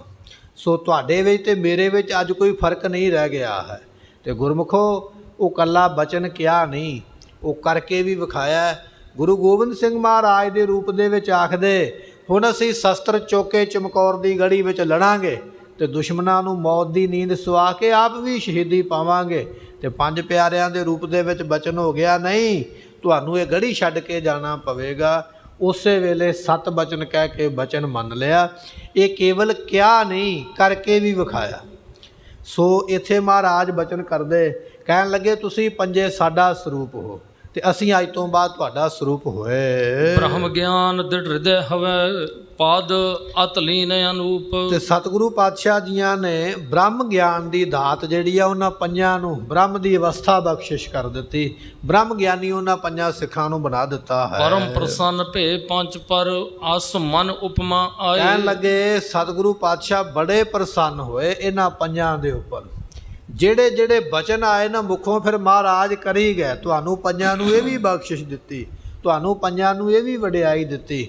ਬੜੀਆਂ ਵਡਿਆਈਆਂ ਦੇ ਨਾਲ ਬੜੇ ਬਚਨਾਂ ਦੇ ਮਹਾਰਾਜ ਨੇ ਨਵਾਜਿਆ ਹੈ। ਪੰਚੋ ਪਾਂਡਵ ਪਰਮਹਾ ਜਿਮ ਸ੍ਰੀ ਕ੍ਰਿਸ਼ਨ ਸਹਾਏ। ਸੋ ਇੱਕ ਉਦਾਹਰਨ ਦਿੰਦੇ ਨੇ, ਕਹਿਣ ਲੱਗੇ ਵੀ ਦੁਆਪਰ ਯੁੱਗ ਦੇ ਵਿੱਚ 5 ਪਾਂਡਵ ਭਰਾ ਸਨ, ਪਰ ਉਹ ਤੇ ਸਕੇ ਭਰਾ ਸਨ। ਇਹ ਗੁਰੂ ਕੇ ਸਿੱਖ ਵੱਖ-ਵੱਖ ਥਾਵਾਂ ਤੋਂ ਨੇ, ਪਰ ਅੱਜ ਤੋਂ ਬਾਅਦ ਗੁਰੂ ਦੇ ਪੁੱਤਰ ਬਣ ਗਏ, ਗੁਰੂ ਦੇ ਸਿੱਖ ਬਣ ਗਏ। ਇਹ ਨਾਦੀ ਪੁੱਤਰ ਬਣੇ, ਅੱਜ ਤੋਂ ਇਹ ਵੀ ਭਰਾ ਹੀ ਲੱਗਦੇ ਇੱਕ ਦੂਜੇ ਦੇ। ਸੋ ਕਹਿਣ ਲੱਗੇ ਜਿਵੇਂ 5 ਪਾਂਡਵ ਹੋਇਆ ਕਰਦੇ ਤੇ 6ਵੇਂ ਉਹਨਾਂ ਦੇ ਵਿੱਚ ਭਗਵਾਨ ਕ੍ਰਿਸ਼ਨ ਜੀ ਜਿਸ ਤਰ੍ਹਾਂ ਸ਼ੋਭਾ ਪਾਉਂਦੇ ਹਨ। ਏਕ ਮੇਕ ਹੋਇਆ ਮਿਲਤ ਜਿਮ ਨਿਰਪਤ ਯੁਧਿਸ਼ਟਰ ਆਦ। ਕਹਿਣ ਲੱਗੇ ਜਿਵੇਂ ਉਹਨਾਂ ਪੰਜਾਂ ਪਾਂਡਵਾਂ ਦਾ ਵੱਡਾ ਭਰਾ ਨਾਮ ਹੈ ਯੁਧਿਸ਼ਟਰ ਰਾਜਾ। ਸੋ ਕਹਿਣ ਲੱਗੇ ਉਹ ਭਗਵਾਨ ਕ੍ਰਿਸ਼ਨ ਜੀਆਂ ਦਾ ਬੜਾ ਸਨਮਾਨ ਕਰਦਾ ਹੈ ਤੇ ਭਗਵਾਨ ਕ੍ਰਿਸ਼ਨ ਜੀ ਉਸ ਦਾ ਬੜਾ ਸਨਮਾਨ ਕਰਦੇ ਸਨ। ਬਿਲਕੁਲ ਇਸੇ ਤਰ੍ਹਾਂ ਅੱਜ 5 ਪਿਆਰੇ ਸਹਿਬਾਨ ਜਿਹੜੇ ਨੇ ਉਹ ਗੁਰੂ ਗੋਬਿੰਦ ਸਿੰਘ ਮਹਾਰਾਜ ਦਾ ਸਨਮਾਨ ਕਰਦੇ, ਔਰ ਧੰਨ ਗੁਰੂ ਗੋਬਿੰਦ ਸਿੰਘ ਮਹਾਰਾਜ ਜੀ 5 ਪਿਆਰਿਆਂ ਦਾ ਸਨਮਾਨ ਕਰਦੇ। ਸੋ ਐਸੀਆਂ ਵਡਿਆਈਆਂ ਦਿੱਤੀਆਂ। ਅੱਜ 5 ਪਿਆਰੇ ਸਹਿਬਾਨ ਗੁਰੂ ਗ੍ਰੰਥ ਸਾਹਿਬ ਪਾਤਸ਼ਾਹ ਦੇ ਅੱਗੇ ਚੱਲਦੇ ਨੰਗੇ ਚਰਣੀ ਹੋ ਕੇ ਸਤਿਕਾਰ ਮਹਾਰਾਜ ਜੀ ਦਾ ਬਣਿਆ ਰਵੇ। ਤੇ ਗੁਰਮੁਖੋ ਜਦੋਂ ਗੜੀ ਦੇ ਵਿੱਚ ਮਹਾਰਾਜ ਬੈਠੇ ਜੰਗ ਦੀ ਵਿਉਂਤ ਬਣਾਉਂਦੇ ਪਏ ਕਿ ਹੁਣ ਕਿਸ ਤਰ੍ਹਾਂ ਅੱਗੇ ਜੰਗ ਲੜਨਾ ਹੈ, ਇੰਨੇ ਚਿਰ ਨੂੰ 5 ਸਿੱਖ ਮਹਾਰਾਜ ਜੀਆਂ ਨੇ ਆਪਣੀ ਤਰਫ ਆਉਂਦੇ ਵੇਖੇ। ਜਦੋਂ 5 ਸਿੱਖ ਮਹਾਰਾਜ ਦੇ ਕੋਲ ਚਲੇ ਗਏ, ਸਤਿਗੁਰੂ ਜਿੱਥੇ ਬੈਠੇ ਸਨ ਉੱਠ ਕੇ ਖੜੇ ਹੋ ਗਏ। ਕਹਿਣ ਲੱਗੇ ਆਓ ਖਾਲਸਾ ਜੀ, ਤੁਹਾਡਾ ਕਿਵੇਂ ਆਉਣਾ ਹੋਇਆ? ਸਾਨੂੰ ਹੁਕਮ ਕਰ ਦਿੰਦੇ, ਅਸੀਂ ਤੁਹਾਡੇ ਕੋਲ ਚੱਲ ਕੇ ਆ ਜਾਂਦੇ। ਐਸੇ ਬਚਨ ਮਹਾਰਾਜ ਜੀਆਂ ਨੇ ਉਸ ਵੇਲੇ ਬਖਸ਼ਿਸ਼ ਕੀਤੇ। ਸੋ ਐਸੀ ਵਡਿਆਈ ਦਿੰਦੇ ਮਹਾਰਾਜ ਸਾਹਿਬ ਜੀ। ਕਹਿਣ ਲੱਗੇ ਜਿਵੇਂ ਯੁਧਿਸ਼ਟਰ ਰਾਜੇ ਨੂੰ ਸਤਿਕਾਰ ਭਗਵਾਨ ਕ੍ਰਿਸ਼ਨ ਜੀ ਦਿੰਦੇ ਸਨ ਔਰ ਕ੍ਰਿਸ਼ਨ ਜੀਆਂ ਦਾ ਸਤਿਕਾਰ ਯੁਧਿਸ਼ਟਰ ਰਾਜਾ ਕਰਦਾ ਹੈ, ਬਿਲਕੁਲ ਇਸੇ ਤਰ੍ਹਾਂ ਪੰਜ ਪਿਆਰੇ ਸਨਮਾਨ ਕਰਦੇ ਧੰਨ ਗੁਰੂ ਗੋਬਿੰਦ ਸਿੰਘ ਮਹਾਰਾਜ ਜੀਆਂ ਦਾ। ਔਰ ਧੰਨ ਗੁਰੂ ਗੋਬਿੰਦ ਸਿੰਘ ਮਹਾਰਾਜ ਜੀ ਸਨਮਾਨ ਕਰਦੇ ਪੰਜ ਪਿਆਰਿਆਂ ਦਾ। ਆਪਣੇ ਪੰਜ ਸਿੱਖਾਂ ਨੂੰ ਆਉਂਦਿਆਂ ਵੇਖ ਮਹਾਰਾਜ ਉੱਠ ਕੇ ਖੜੇ ਹੋ ਗਏ। ਸੋ ਕਹਿਣ ਲੱਗੇ ਐਸੀ ਉਪਮਾ ਬਣੀ ਹੈ। ਛਠਮ ਰੂਪ ਗੋਬਿੰਦ ਕੋ ਤਿਮ ਬਾਡਿਓ ਅਹਲਾਦ। ਕਹਿਣ ਲੱਗੇ ਇਹ ਛੇਵਾਂ ਰੂਪ ਸਤਿਗੁਰੂ ਗੋਬਿੰਦ ਸਿੰਘ ਮਹਾਰਾਜ ਤੇ ਪੰਜ ਪਿਆਰੇ, ਐਸੀ ਉਪਮਾ ਬਣੀ ਹੈ। ਅਤਿ ਆਨੰਦ ਬਿਕਸੇ ਬਦਨ ਦਇਆ ਸਦਨ ਪਰਦੀਨ। ਸਤਿਗੁਰੂ ਪਾਤਸ਼ਾਹ ਬੜੇ ਖੁਸ਼ ਹੋਏ ਤੇ ਇਹਨਾਂ ਪੰਜਾਂ ਸਿੱਖਾਂ ਨੂੰ ਮਹਾਰਾਜ ਨੇ ਬ੍ਰਹਮ ਗਿਆਨ ਦੀ ਦਾਤ ਬਖਸ਼ਿਸ਼ ਕੀਤੀ ਹੈ। ਸੋਧ ਕਰੇ ਆਪਣੇ ਸਰਸ ਗਿਆਨ ਪ੍ਰਵੀਨ। ਸਤਿਗੁਰੂ ਪਾਤਸ਼ਾਹ ਨੇ ਇਹਨਾਂ ਨੂੰ ਸੋਧ ਕੇ ਉਸ ਵੇਲੇ ਆਪਣੇ ਵਰਗੇ ਕਰ ਲਿਆ, ਆਪਣੇ ਵਰਗੇ ਬਣਾ ਲਿਆ। ਮਹਾਰਾਜ ਜੀਆਂ ਨੇ ਗਿਆਨ ਦੇ ਵਿੱਚ ਨਿਪੁੰਨ ਕਰ ਦਿੱਤਾ। ਉਹਨਾਂ ਨੂੰ ਕੱਲਾ ਬ੍ਰਹਮ ਦੀ ਦਾਤ ਨਹੀਂ, ਨਾਲ ਗਿਆਨ ਦੀ ਦਾਤ ਵੀ ਬਖਸ਼ੀ। ਬ੍ਰਹਮ ਗਿਆਨੀ ਬਣਾ ਕੇ ਆਪਣੇ ਵਰਗੇ ਕੀਤਾ ਹੈ। ਪਰਵਾਰਤ ਹੋਏ ਪੰਚ ਤੇ ਵਹਿਰ ਆਏ ਸੁਖਦਾਇ। ਸਤਿਗੁਰੂ ਪਾਤਸ਼ਾਹ ਪੰਜਾਂ ਨੂੰ ਨਾਲ ਲੈ ਕੇ ਹੁਣ ਉਸ ਤੰਬੂ ਵਿੱਚੋਂ ਬਾਹਰ ਚੱਲਣ ਲੱਗੇ। 2 ਸਿੱਖ ਮਹਾਰਾਜ ਦੇ ਇੱਕ ਪਾਸੇ ਨੇ ਤੇ 3 ਸਿੱਖ ਮਹਾਰਾਜ ਦੇ ਇੱਕ ਪਾਸੇ ਨੇ। ਅੱਗੇ ਜਦੋਂ ਮਹਾਰਾਜ ਚੱਲਦੇ ਸਨ ਨਾ ਪਹਿਲਾਂ, ਤੇ ਉਸ ਵੇਲੇ ਸਤਿਗੁਰੂ ਸਭ ਤੋਂ ਅੱਗੇ ਹੁੰਦੇ, ਬਾਕੀ ਸੰਗਤ ਪਿੱਛੇ ਹੈ। ਪਰ ਅੱਜ ਗੁਰੂ ਗੋਬਿੰਦ ਸਿੰਘ ਮਹਾਰਾਜ ਨੇ ਪੰਜ ਪਿਆਰੇ ਸਾਜੇ ਨੇ, ਦੋਨਾਂ ਨੂੰ ਆਪਣੇ ਸੱਜੇ ਪਾਸੇ, ਤਿੰਨਾਂ ਨੂੰ ਆਪਣੇ ਖੱਬੇ ਪਾਸੇ ਕਤਾਰ ਬਣਾ ਕੇ ਆਪਣੇ ਬਰਾਬਰ ਕਰਕੇ ਮਹਾਰਾਜ ਜੀ ਤੰਬੂ ਦੇ ਵਿੱਚੋਂ ਬਾਹਰ ਲਿਆ ਕੇ ਉਸ ਵੇਲੇ ਸੰਗਤ ਵਿੱਚ ਆਉਂਦੇ ਪਏ ਹਨ। ਸਾਦਰ ਨਿਕਟ ਬਿਠਾਏ ਘਰ ਥਿਰੇ ਪੀਰਾਂ ਕਡਸਾਏ। ਜਿੱਥੇ ਪਲੰਘਾ ਪਿਆ ਸੀ ਨਾ, ਜਿਸ ਪਲੰਘੇ ਦੇ ਉੱਪਰ ਆ ਕੇ ਬੈਠਦੇ ਸਨ ਤੇ ਆਖਦੇ ਸਨ ਵੀ ਸਾਨੂੰ ਇੱਕ ਸੀਸ ਚਾਹੀਦਾ, ਉਸ ਪਲੰਘੇ ਦੇ ਉੱਪਰ ਧੰਨ ਗੁਰੂ ਗੋਬਿੰਦ ਸਿੰਘ ਮਹਾਰਾਜ ਜੀ ਫਿਰ ਆ ਕੇ ਬੈਠੇ। ਪਰ ਇਸ ਵਾਰੀ ਪਲੰਘੇ ਦੇ ਉੱਪਰ ਇਕੱਲੇ ਨਹੀਂ ਬੈਠੇ, ਉਹਨਾਂ ਪੰਜਾਂ ਨੂੰ ਵੀ ਆਪਣੇ ਨਾਲ ਹੀ ਬਿਠਾ ਲਿਆ। ਕਹਿਣ ਲੱਗੇ ਹੁਣ ਤੁਹਾਡਾ ਤੇ ਸਾਡਾ ਕੋਈ ਫਰਕ ਨਹੀਂ ਹੈ, ਤੁਸੀਂ ਸਾਡਾ ਹੀ ਰੂਪ ਹੋ। ਪੰਜਾਂ ਪਿਆਰਿਆਂ ਨੂੰ ਨਾਲ ਲੈ ਕੇ ਮਹਾਰਾਜ ਉਸੇ ਪਲੰਘ ਦੇ ਆ ਕੇ ਸੰਗਤ ਵਿੱਚ ਬਾਹਰ ਬੈਠੇ ਹਨ। ਸਭਨ ਸੁਨਾਵਨ ਕਾਰਨੇ ਉੱਚੇ ਕੀਨ ਬਖਾਨ। ਸਾਰੀ ਸੰਗਤ ਨੂੰ ਸੁਣਾਉਣ ਵਾਸਤੇ ਧੰਨ ਗੁਰੂ ਗੋਬਿੰਦ ਸਿੰਘ ਮਹਾਰਾਜ ਜੀਆਂ ਨੇ ਉਸ ਵੇਲੇ ਉੱਚੀ ਸਾਰੀ ਆਪਣੀ ਮੁਖ ਤੋਂ ਇਸ ਤਰ੍ਹਾਂ ਬਚਨ ਆਖੇ ਹਨ। ਰਾਖਿਓ ਸਿੱਖੀ ਬੀਜ ਜਗ ਅੰਗਦ ਗੁਰੂ ਮਹ ਸਮਾਨ। ਬਚਨ ਕੀਤਾ, ਕਹਿਣ ਲੱਗੇ ਗੁਰੂ ਕਿਉ ਸਿੱਖੋ, ਤੁਸੀਂ ਅੱਜ ਪੰਜਾਂ ਨੇ ਸਿੱਖੀ ਦਾ ਬੀਜ ਰੱਖ ਲਿਆ, ਸਿੱਖੀ ਦਾ ਬੂਟਾ ਰੱਖ ਲਿਆ। ਜੇ ਅੱਜ ਤੁਸੀਂ ਕੁਰਬਾਨੀ ਨਾ ਕਰਦੇ ਅੱਜ ਸਿੱਖੀ ਚਲੇ ਜਾਣੀ ਸੀ ਸਾਰਿਆਂ ਵਿੱਚ, ਪਰ ਤੁਸੀਂ ਇਹ ਬੀਜ ਰੱਖਿਆ। ਰੱਖਿਆ ਕਿਵੇਂ ਹੈ? ਧੰਨ ਗੁਰੂ ਅੰਗਦ ਦੇਵ ਮਹਾਰਾਜ ਜੀਆਂ ਦੇ ਵਾਂਗ। ਗੁਰੂ ਨਾਨਕ ਦੇਵ ਪਾਤਸ਼ਾਹ ਮਹਾਰਾਜ ਸਾਹਿਬ ਜੀ ਬਚਨ ਆਉਂਦਾ, ਧਾਨਕ ਰੂਪ ਰਹਾ ਕਰਤਾਰ ਏਕ ਸਵਾਨ ਦੋਏ ਸਵਾਨੀ ਨਾਲ। ਮਹਾਰਾਜ ਨੇ ਨਾ ਆਪਣੇ ਲੱਕ ਦੇ ਨਾਲ ਇੱਕ ਚਾਦਰ ਬੰਨ੍ਹ ਲਈ ਤੇ ਗਲ ਦਾ ਕੁੜਤਾ ਮਹਾਰਾਜ ਨੇ ਉਤਾਰ ਦਿੱਤਾ। ਸਿਰ ਤੇ ਇੱਕ ਛੋਟੀ ਜੀ ਪੱਗ ਮਹਾਰਾਜ ਨੇ ਦਸਤਾਰ ਬੱਧੀ ਹੈ। ਇੱਕ ਮੋਟਾ ਸਾਰਾ ਸੋਟਾ ਕੁਤਕਾ ਆਪਣੇ ਮੋਢੇ ਤੇ ਰੱਖ ਲਿਆ। ਏਕ ਸਵਾਨ ਦੋਏ ਸਵਾਨੀ ਨਾਲ, ਇੱਕ ਕੁੱਤਾ ਤੇ 2 ਕੁੱਤੀਆਂ ਉਹ ਮਹਾਰਾਜ ਦੇ ਨਾਲ ਹੀ ਚੱਲ ਪਏ। ਇਹੋ ਜਿਹਾ ਰੂਪ ਬਣਾ ਕੇ ਮਹਾਰਾਜ ਜੀ ਧਰਮਸ਼ਾਲਾ ਵਿੱਚੋਂ ਬਾਹਰ ਨਿਕਲੇ। ਜਦੋਂ ਗੁਰੂ ਨਾਨਕ ਦੇਵ ਪਾਤਸ਼ਾਹ ਤੁਰੇ ਜਾਂਦੇ, ਬੇਅੰਤ ਸੰਗਤਾਂ ਮਗਰ ਤੁਰ ਪਈਆਂ ਵੀ ਸਤਿਗੁਰੂ ਚੱਲੇ ਨੇ, ਚਲੋ ਨਾਲ ਚੱਲੀਏ। ਮਹਾਰਾਜ ਸਾਹਿਬ ਜੀ ਨੇ ਉਹਨਾਂ ਦੀ ਪਰਖ ਕਰਨ ਵਾਸਤੇ ਧਰਤੀ ਦੇ ਉੱਪਰ ਰੁਪਈਏ ਵਿਛੇ ਹੋਏ ਸੰਗਤ ਨੂੰ ਵਿਖਾ ਦਿੱਤੇ। ਤੇ ਜਿਹੜੇ ਕੱਚੇ ਸਨ ਸਾਡੇ ਵਰਗੇ, ਉਹਨਾਂ ਨੇ ਸੋਚਿਆ ਵੀ ਗੁਰੂ ਨਾਨਕ ਦੇ ਦਰਸ਼ਨ ਤੇ ਬਾਅਦ ਵਿੱਚ ਕਰ ਲਵਾਂਗੇ, ਆ ਜਿਹੜੀ ਮਾਇਆ ਦਿਸਦੀ ਪਈ ਹੈ ਪਹਿਲਾਂ ਇਹ ਚੁੱਕ ਲੈ ਚੱਲੀਏ। ਬਹੁਤੇ ਵਿੱਚੋਂ ਸਨ ਜਿਹੜੇ ਮਾਇਆ ਚੁੱਕ ਕੇ ਘਰ ਨੂੰ ਚੱਲ ਪਏ, ਚਲੋ ਗੁਰੂ ਦੇ ਦਰਸ਼ਨ ਕੱਲ੍ਹ ਨੂੰ ਕਰਾਂਗੇ। ਸਤਿਗੁਰਾਂ ਨੇ ਵੇਖਿਆ ਸੰਗਤ ਘਟ ਗਈ ਹੈ, ਥੋੜ੍ਹਾ ਜਿਹਾ ਅੱਗੇ ਗਏ ਤੇ ਮਹਾਰਾਜ ਨੇ ਸੋਨੇ ਦੀਆਂ ਮੋਹਰਾਂ ਅਸ਼ਰਫੀਆਂ ਧਰਤੀ 'ਤੇ ਖਿਲਰੀਆਂ ਵਿਖਾ ਦਿੱਤੀਆਂ। ਤੇ ਜਿਹੜੇ ਥੋੜ੍ਹੇ ਜਿਹੇ ਪੱਕੇ ਸਨ ਹੈ ਪਰ ਕੱਚੇ, ਉਹਨਾਂ ਦਾ ਮਨ ਉਹ ਸੋਨੇ ਦੀਆਂ ਸ਼ਰਫੀਆਂ ਵੇਖ ਕੇ ਡਗਮਗਾ ਗਿਆ। ਕਹਿਣ ਲੱਗੇ ਇੰਨਾ ਮਹਿੰਗਾ ਸੋਨਾ ਖਿਲਰਿਆ ਪਿਆ, ਕਿਉਂ ਨਾ ਹੋਵੇ ਆਪਾਂ ਇਹ ਚੁੱਕ ਕੇ ਲੈ ਚੱਲੀਏ, ਮਹਾਰਾਜ ਨੂੰ ਫਿਰ ਮਿਲ ਲਵਾਂਗੇ। ਗੁਰਮੁਖੋ ਉਹ ਵੀ ਲੈ ਕੇ ਧਨ ਤੇ ਆਪਣੇ ਘਰ ਨੂੰ ਚਲੇ ਗਏ। ਹੁਣ ਮਹਾਰਾਜ ਜੀਆਂ ਦੇ ਨਾਲ ਬਿਲਕੁਲ ਥੋੜ੍ਹੀ ਸੰਗਤ, ਥੋੜ੍ਹੇ ਸਿੱਖ ਰਹਿ ਗਏ ਜਿਹੜੇ ਸੋਨੇ ਦੇ ਉੱਪਰ ਮਾਇਆ ਦੇ ਉੱਪਰ ਨਹੀਂ ਡੁੱਲੇ। ਤੇ ਮਹਾਰਾਜ ਉਹਨਾਂ ਦੀ ਪਰਖ ਕਰਨ ਵਾਸਤੇ ਕਹਿਣ ਲੱਗੇ, ਅੱਗੇ ਧਰਤੀ ਦੇ ਉੱਪਰ ਮਹਾਰਾਜ ਨੇ ਹੀਰੇ ਖਿਲਰੇ ਹੋਏ ਵਿਖਾ ਦਿੱਤੇ, ਬੜੇ ਬੜੇ ਬੇਸ਼ ਕੀਮਤੀ ਲਾਲ ਤੇ ਹੀਰੇ ਜਿਹੜੇ ਸਨ। ਜਿਹੜੇ ਥੋੜ੍ਹੇ ਬਹੁਤੇ ਨਾਲ ਰਹਿ ਗਏ ਉਹਨਾਂ ਦਾ ਮਨ ਵੀ ਉੱਥੇ ਡਗਮਗਾ ਗਿਆ। ਕਹਿਣ ਲੱਗੇ ਇੰਨਾ ਇੰਨਾ ਮਹਿੰਗਾ ਹੀਰਾ ਪਿਆ, ਲਾਲ ਪਿਆ, ਸਾਡੀਆਂ ਤੇ ਕਈ ਪੁਸ਼ਤਾਂ ਦੀਆਂ ਗਰੀਬੀਆਂ ਖਤਮ ਹੋ ਜਾਣਗੀਆਂ, ਕਿਉਂ ਨਾ ਹੋਵੇ ਆਪਾਂ ਇਹ ਲਾਲ ਚੁੱਕ ਕੇ ਆਪਣੇ ਘਰਾਂ ਨੂੰ ਚੱਲੀਏ, ਮਹਾਰਾਜ ਦੇ ਨਾਲ ਫਿਰ ਚੱਲਾਂਗੇ। ਉਹ ਵੀ ਚਲੇ ਗਏ। ਮਹਾਰਾਜ ਦੇ ਨਾਲ 3-4 ਸਿੱਖ ਹੀ ਰਹਿ ਗਏ। ਸਤਿਗੁਰਾਂ ਨੇ ਆਖਿਆ ਭਾਈ ਤੁਹਾਨੂੰ ਨਹੀਂ ਇਹ ਕੁਝ ਚਾਹੀਦਾ, ਹੀਰੇ ਮੋਤੀ ਸੋਨਾ ਚਾਂਦੀ? ਨਹੀਂ ਮਹਾਰਾਜ ਸਾਨੂੰ ਕੁਝ ਨਹੀਂ ਚਾਹੀਦਾ, ਸੀ ਤੇ ਤੁਹਾਡੇ ਨਾਲ ਹੀ ਰਹਿਣਾ ਹੈ। ਤੇ ਗੁਰਮੁਖੋ ਚਲਦਿਆਂ ਚਲਦਿਆਂ ਮਹਾਰਾਜ ਜੀ ਜੰਗਲ ਦੇ ਵਿੱਚ ਪਹੁੰਚ ਗਏ ਤੇ ਸਰੂਪ ਬੜਾ ਮਹਾਰਾਜ ਨੇ ਭਿਆਨਕ ਬਣਾਇਆ। ਜਿਹੜਾ ਕੋਲ ਆਉਂਦਾ ਉਹਦਾ ਹੱਥ ਵਿੱਚ ਡੰਡਾ ਫੜਿਆ, ਡੰਡੇ ਦੇ ਨਾਲ ਮਹਾਰਾਜ ਜੀ ਕੁੱਟਣ ਲੱਗ ਪੈਂਦੇ। ਸਾਰੇ ਹੀ ਆਸੇ ਪਾਸੇ ਹੋ ਗਏ ਪਰ ਮਗਰ ਤੁਰੇ ਜਾਂਦੇ। ਜਦੋਂ ਮਹਾਰਾਜ ਨੇ ਆਖਿਆ ਨਾ ਵੀ ਇਹ ਨਹੀਂ ਜਾਂਦੇ ਪਏ, ਤੇ ਕਹਿਣ ਲੱਗੇ ਉਸ ਵੇਲੇ ਉੱਥੇ ਇੱਕ ਮੁਰਦਾ ਪਿਆ ਹੋਇਆ, ਚਾਦਰ ਦੇ ਨਾਲ ਢੱਕਿਆ ਹੋਇਆ, ਬਾਕੀ ਤੇ ਸਾਰੇ ਪਿੱਛੇ ਨੇ। ਭਾਈ ਲਹਿਣਾ ਸਾਹਿਬ ਜੀ ਉਸ ਵੇਲੇ ਅੱਗੇ ਨੇ। ਮਹਾਰਾਜ ਕਹਿਣ ਲੱਗੇ ਭਾਈ ਲਹਿਣਿਆ ਤੂੰ ਨਹੀਂ ਗਿਆ? ਕਹਿਣ ਲੱਗਾ ਮਹਾਰਾਜ ਤੁਹਾਡੀ ਸੰਗਤ ਛੱਡ ਕੇ ਨਹੀਂ ਜਾਣਾ, ਮੈਂ ਤੇ ਤੁਹਾਡੇ ਨਾਲ ਹੀ ਰਹਿਣਾ ਹੈ। ਤੇ ਸਤਿਗੁਰੂ ਪਾਤਸ਼ਾਹ ਕਹਿਣ ਲੱਗੇ ਜੇ ਸਾਡੇ ਨਾਲ ਰਹਿਣਾ ਫਿਰ ਸਾਡਾ ਬਚਨ ਮੰਨ। ਹੱਥ ਜੋੜ ਕੇ ਆਖਿਆ ਮਹਾਰਾਜ ਹੁਕਮ ਕਰੋ, ਜੋ ਆਪ ਜੀ ਕਹੋਗੇ ਮੈਂ ਮੰਨ ਲਵਾਂਗਾ। ਕਹਿਣ ਲੱਗੇ ਫਿਰ ਆ ਜਿਹੜਾ ਮੁਰਦਾ ਪਿਆ ਇਹਨੂੰ ਖਾ ਸਾਡੇ ਸਾਹਮਣੇ। ਜਦੋਂ ਇਹ ਬਚਨ ਕੀਤਾ ਨਾ ਗੁਰਮੁਖੋ, ਅੱਜ ਆਪਾਂ ਨੂੰ ਇਹ ਸਾਖੀ ਸੁਣਨੀ ਬੜੀ ਸੌਖੀ ਲੱਗਦੀ ਹੈ, ਬੜੀ ਚੰਗੀ ਵੀ ਲੱਗਦੀ ਹੋਵੇਗੀ, ਪਰ ਜਦੋਂ ਇਹ ਬਚਨ ਹੋਵੇ ਵੀ ਮੁਰਦੇ ਨੂੰ ਖਾਓ, ਲੋਕੀ ਮੁਰਦੇ ਕੋਲ ਜਾਣ ਤੋਂ ਡਰਦੇ ਨੇ, ਨੇੜੇ ਕੋਈ ਨਹੀਂ ਢੁੱਕਦਾ, ਖਾਣਾ ਤੇ ਦੂਰ ਦੀ ਗੱਲ ਹੈ। ਜਿਹੜੇ ਬਾਕੀ 1-2 ਸਿੱਖ ਸਨ ਨਾ ਆਸੇ ਪਾਸੇ ਹੋ ਗਏ, ਜਿਵੇਂ ਗੱਲ ਸੁਣ ਕੇ ਅਣਸੁਣੀ ਕਰ ਦਿੱਤੀ ਵੀ ਅਸੀਂ ਤਾਂ ਸੁਣੀ ਨਹੀਂ, ਕੋਈ ਝਾੜੀ ਦੇ ਇੱਧਰ ਹੋ ਗਿਆ, ਕੋਈ ਰੁੱਖ ਦੇ ਉੱਧਰ ਹੋ ਗਿਆ। ਭਾਈ ਲਹਿਣਾ ਸਾਹਿਬ ਜੀ ਉਸ ਵੇਲੇ ਮੁਰਦੇ ਦੇ ਕੋਲ ਚਲੇ ਗਏ ਤੇ ਖੜ ਗਏ ਕੋਲ ਜਾ ਕੇ। ਧੰਨ ਗੁਰੂ ਨਾਨਕ ਦੇਵ ਪਾਤਸ਼ਾਹ ਨੇ ਆਖਿਆ, ਕਹਿਣ ਲੱਗੇ ਭਾਈ ਲਹਿਣਾ ਜੀ ਤੁਹਾਨੂੰ ਹੁਕਮ ਕੀਤਾ ਸੀ ਮੁਰਦਾ ਖਾਓ, ਪਰ ਖਾਂਦੇ ਕਿਉਂ ਨਹੀਂ ਪਏ? ਬੇਨਤੀ ਕੀਤੀ ਮਹਾਰਾਜ ਮੁਰਦਾ ਖਾਣ ਦਾ ਹੁਕਮ ਤੇ ਸੁਣ ਲਿਆ, ਪਰ ਤੁਸੀਂ ਇਹ ਨਹੀਂ ਦੱਸਿਆ ਵੀ ਇਹਨੂੰ ਸਿਰ ਵਾਲੇ ਪਾਸਿਓਂ ਖਾਈਏ ਕਿ ਪੈਰਾਂ ਵਾਲੇ ਪਾਸਿਓਂ ਖਾਈਏ। ਤੇ ਗੁਰੂ ਨਾਨਕ ਦੇਵ ਪਾਤਸ਼ਾਹ ਨੇ ਹੋਰ ਕਰੜੀ ਪਰਖ ਕਰਨ ਵਾਸਤੇ ਕਹਿਣ ਲੱਗੇ ਪੈਰਾਂ ਵਾਲੇ ਪਾਸਿਓਂ ਖਾਓ। ਕਹਿਣ ਲੱਗੇ 7 ਬਚਨ ਚੱਲ ਕੇ ਮੁਰਦੇ ਦੇ ਪੈਰਾਂ ਵਾਲੇ ਪਾਸੇ ਚਲੇ ਗਏ। ਤੇ ਜਦੋਂ ਮੁਰਦਾ ਖਾਣ ਵਾਸਤੇ ਪੈਰਾਂ ਵਾਲੇ ਪਾਸੇ ਬੈਠੇ ਨਾ, ਤੇ ਗੁਰਮੁਖੋ ਚਾਦਰ ਚੁੱਕੀ ਹੈ ਤੇ ਥੱਲੇ ਉਸ ਵੇਲੇ ਕੜਾਹ ਪ੍ਰਸ਼ਾਦ ਪਿਆ ਹੋਇਆ।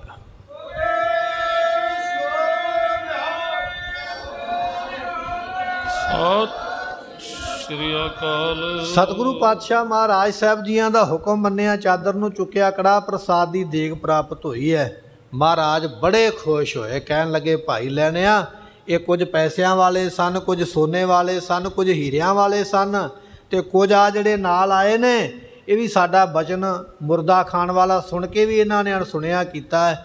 ਤੂੰ ਸੁਣਿਆ ਵੀ ਹੈ, ਤੂੰ ਮੰਨਿਆ ਵੀ ਹੈ। ਸੁਣਿਆ ਮੰਨਿਆ ਮਨ ਕੀਤਾ ਭਾਵ, ਤੂੰ ਸੁਣ ਕੇ ਮੰਨਿਆ। ਭਾਈ ਲਹਿਣਾ ਸਾਹਿਬ ਜੀਆਂ ਨੂੰ ਉਸ ਵੇਲੇ ਗੁਰੂ ਨਾਨਕ ਦੇਵ ਪਾਤਸ਼ਾਹ ਨੇ ਜੱਫੀ ਪਾ ਲਈ, ਆਪਣੇ ਗਲੇ ਲਾ ਲਿਆ ਤੇ ਬਚਨ ਆਖਿਆ ਅੱਜ ਤੋਂ ਸਾਡੇ ਅੰਗਾਂ ਦੇ ਨਾਲ ਲੱਗ ਕੇ ਅੱਜ ਤੋਂ ਤੁਸੀਂ ਅੰਗਦ ਬਣ ਗਏ ਹੋ, ਹੁਣ ਲਹਿਣਾ ਨਹੀਂ ਰਹਿ ਗਏ। ਇਹ ਬਚਨ ਬਖਸ਼ੇ। ਨਾਲੇ ਆਖਿਆ ਕਿ ਭਾਈ ਲਹਿਣਾ ਜੀ ਅੱਜ ਤੁਸੀਂ ਸਿੱਖੀ ਦਾ ਬੀਜ ਰੱਖ ਲਿਆ।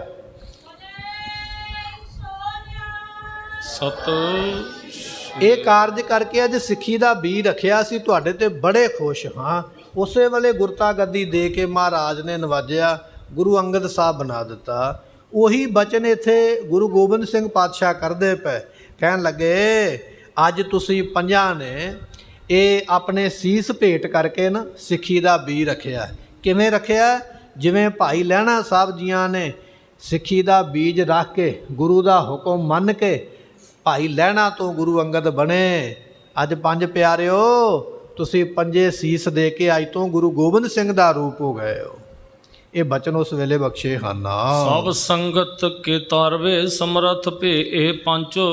ਮਹਾਰਾਜ ਨੇ ਬਚਨ ਆਖਿਆ, ਕਹਿਣ ਲੱਗੇ ਸੰਗਤ ਜੀ ਤੁਹਾਨੂੰ ਸਾਰਿਆਂ ਨੂੰ ਤਾਰਨ ਵਾਸਤੇ ਪੰਜ ਅਸੀਂ ਸਮਰੱਥ ਕਰ ਦਿੱਤੇ ਹਨ, ਇਹਨਾਂ ਨੂੰ ਯੋਗ ਬਣਾ ਦਿੱਤਾ, ਇਹਨਾਂ ਨੂੰ ਤਾਕਤਾਂ ਬਖਸ਼ਿਸ਼ ਕਰ ਦਿੱਤੀਆਂ। ਅੱਜ ਤੋਂ ਇਹ ਪੰਜੇ ਚਾਹਣਗੇ, ਜਿਹਨੂੰ ਚਾਹਣਗੇ ਉਹਨੂੰ ਮੁਕਤੀ ਦੇ ਦੇਣਗੇ। ਇਹਨਾਂ ਪੰਜਾਂ ਪਿਆਰਿਆਂ ਨੂੰ ਅਸੀਂ ਤਾਕਤ ਦਿੰਦੇ ਹਾਂ। ਜਾਨੋ ਮੋਹਿ ਸਮਾਨ ਤਿੰਨ ਭੇਦਰਿਓ ਨੈ ਰੰਚ। ਇਹ ਮੇਰੇ ਵਰਗੇ ਹੀ ਨੇ, ਪੰਜਾਂ ਪਿਆਰਿਆਂ ਨੂੰ ਮੇਰਾ ਰੂਪ ਜਾਣਨਾ ਰੰਚਕ ਮਾਤਰ ਵੀ ਫਰਕ ਨਹੀਂ ਸਮਝਣਾ ਵੀ ਪੰਜ ਪਿਆਰੇ ਕੁਝ ਹੋਰ ਨੇ ਤੇ ਗੁਰੂ ਗੋਬਿੰਦ ਸਿੰਘ ਪਾਤਸ਼ਾਹ ਕੁਝ ਹੋਰ ਨੇ। ਇਹ ਮਹਾਰਾਜ ਦੇ ਮੁਖ ਦੇ ਬਚਨ ਨੇ। ਕਹਿਣ ਲੱਗੇ ਇਹਨਾਂ ਪੰਜਾਂ ਵਿੱਚ ਤੇ ਸਾਡੇ ਵਿੱਚ ਫਰਕ ਹੀ ਕੋਈ ਨਹੀਂ ਰਹਿ ਗਿਆ, ਇਹ ਪੰਜੇ ਸਾਡਾ ਰੂਪ ਹੋ ਗਏ। ਜਿਵੇਂ ਅਸੀਂ ਸੰਗਤ ਨੂੰ ਸਿੱਖਾਂ ਨੂੰ ਮੁਕਤੀ ਦਿੰਦੇ ਆ, ਸਾਡੇ ਸਿੱਖ ਇੰਨੇ ਸਮਰੱਥ ਹੋਣਗੇ ਇਹ ਸੰਗਤ ਨੂੰ ਆਉਣ ਵਾਲੇ ਸਮੇਂ ਵਿੱਚ ਮੁਕਤੀ ਦਿਆ ਕਰਨਗੇ। ਇੱਕ ਵਾਰੀ ਆਖੀਏ ਸਤਨਾਮ ਸ੍ਰੀ ਵਾਹਿਗੁਰੂ। ਐਸੇ ਵਰ ਮਹਾਰਾਜ ਨੇ ਬਖਸ਼ਿਸ਼ ਕੀਤੇ। ਹੁਣ ਮਹਾਰਾਜ ਸਾਹਿਬ ਜੀ ਅੰਮ੍ਰਿਤ ਦਾ ਬਾਟਾ ਕਿਵੇਂ ਤਿਆਰ ਕਰਨਗੇ ਤੇ ਉਸ ਅੰਮ੍ਰਿਤ ਵਿੱਚ ਆ ਕੇ ਮਾਤਾ ਸਾਹਿਬ ਜੀ ਪਤਾਸੇ ਕਿਵੇਂ ਪਾਉਣਗੇ, ਮਹਾਰਾਜ ਹੋਰ ਕਿਹੜੇ ਕਿਹੜੇ ਬਚਨ ਕਰਨਗੇ, ਕੱਲ੍ਹ ਦੇ ਇਤਿਹਾਸ ਵਿੱਚ ਸਰਵਣ ਕਰਾਂਗੇ। ਸਮੇਂ ਦੀ ਸਮਾਪਤੀ, ਭੁੱਲਾਂ ਦੀ ਮੁਆਫੀ, ਲੇਖਾ ਕਤਹਿ ਨ ਛੂਟੀਐ। ਬਖਸ਼ਨਹਾਰ ਬਖਸ਼ ਲੈ। ਵਾਹਿਗੁਰੂ ਜੀ ਕਾ ਖਾਲਸਾ, ਵਾਹਿਗੁਰੂ ਜੀ ਕੀ ਫਤਿਹ। ਵਾਹਿਗੁਰੂ ਸਾਹਿਬ ਜੀ।